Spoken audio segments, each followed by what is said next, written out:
जय श्री राम। कृष्णाय वासुदेवाय हरये परमात्मन प्रणत क्लेशनाशाय गोविंदाय नमो नमः। श्रीमद्भागवत महापुराण प्रथम स्कंद और पहला अध्याय।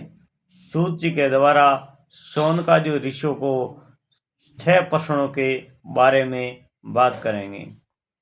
एक बार भगवान विष्णु देवताओं की परम पुण्य में क्षेत्र नैमिषारण्य क्षेत्र में ऋषियों की भगवत प्राप्ति की इच्छा से 1000 वर्ष तक तप किया, महान यज्ञ किया। एक दिन उन लोगों ने प्रातःकाल अग्निहोत्र आदि नित्य कृत्यों से निवृत्त होकर सूत जी महाराज का पूजन किया और उनसे आसन पर बैठाकर बड़े आदर से पूछा। ऋषियों ने कहा, सूत जी, आप निष्पाप है। आपने समस्त इतिहास पुराण और धर्म शास्त्रों का भली भांति विधि पूर्वक अध्ययन किया है तथा उनकी भली भांति व्याख्या भी की है। वेदाओं के श्रेष्ठ भगवान बादरायण एवं भगवान सगुण निर्गुण रूप जानने वाले दूसरे मुनियों के कुछ जाना है। उन्हें जिन विषयों का ज्ञान है वो सब वास्तविक रूप को जानते हैं। आपका हृदय बड़ा ही सरल और शुद्ध है। इसी से आप अपनी कृपा और अनुग्रह हुए पात्र है। गुरुजन अपने प्रिय शिष्य को गुप्त से गुप्त बात भी बता दिया करते हैं। आयुष्मान, आप कृपा करके ये बताइए कि उन सब शास्त्र पुराण और गुरुजनों के उपदेश में कलयुगी जीवों को परम कल्याण का सहज साधन क्या है, क्या निश्चय किया है? आप संत समाज के भूषण हैं। इस कलयुग में प्राय लोगों की आयु कम हो गई है। कलयुग अंदर लोगों की आयु सिर्फ 100 वर्ष है, लेकिन अभी 100 वर्ष से कम ही जीते हैं। साधन करने में लोगों की रुचि और प्रवृत्ति पे नहीं है। लोग आलसी हो गए हैं। उनका भाग्य तो मंद है ही, समझ भी थोड़ी है।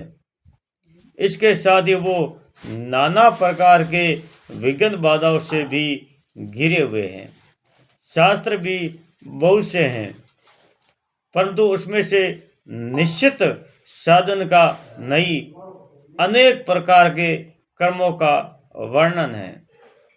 साथ ही वो इतने बड़े हैं कि उनका अंश सुनाना भी कठिन है। आप परोपकारी है, अपनी बुद्धि से उसका सार निकालकर प्राणियों के परम कल्याण के लिए हम श्रद्धालुओं को सुनाइए, जिससे हमारे अंतकरण की शुद्धि हो। प्यारे सूत जी, आपका कल्याण हो।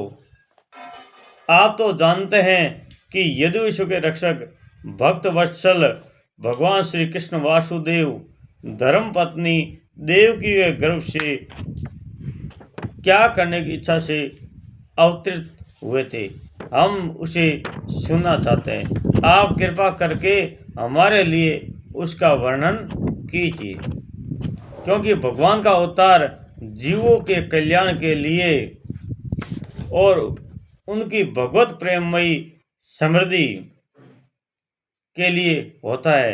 ये जीव जन्म मृत्यु के घोर चक्कर में पड़ा हुआ है। इस स्थिति में भी यदि वह कभी भगवान के मंगलमय नाम का उच्चारण कर ले तो उसी क्षण उसके मुक्त हो जाए, क्योंकि स्वयं भय से भगवान से डरता रहता है। सूत जी, परम विरक्त और परम शांत मुनिजन भगवान श्री चरणों की शरण में रहते हैं। अतएव उनके स्पर्श मात्र से संसार के जीव तुरंत पवित्र हो जाते हैं। इधर गंगा जी के जल का बहुत दिनों तक सेवन किया जाए तब कहीं पवित्रता प्राप्त होती है।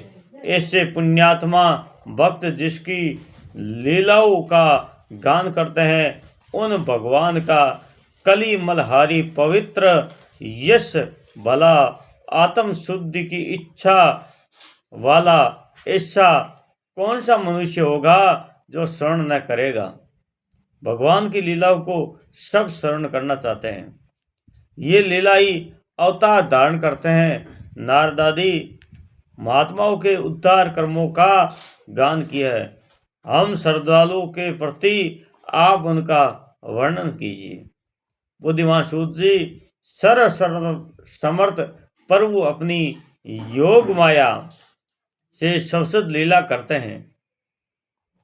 आप उन श्री हरि की मंगलमयी अवतार कथाओं का अब वर्णन कीजिए।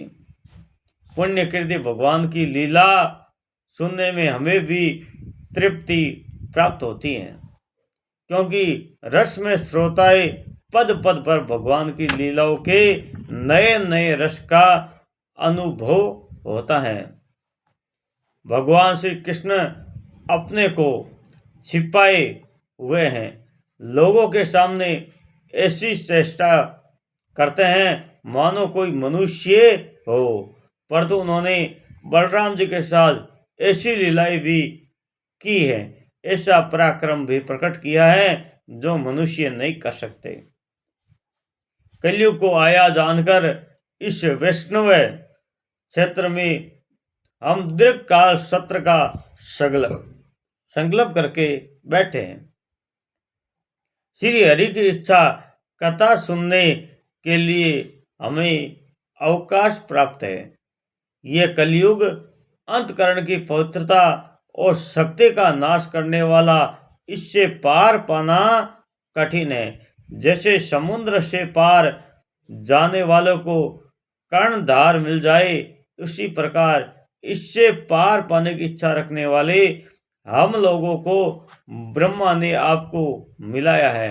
धर्म रक्षक ब्राह्मण भक्त योगेश्वर भगवान श्री कृष्ण के अपने धाम में पधार जाने पर धर्म ने अब किसकी शरण ली, ये बताइए। इस प्रकार ये भागवत महात्म्य का पहला स्कंद का पहले अध्याय की बात की। अब पहले स्कंद के दूसरे अध्याय में हम बात करेंगे भगवत कथा और भगवत भक्ति का महात्म्य।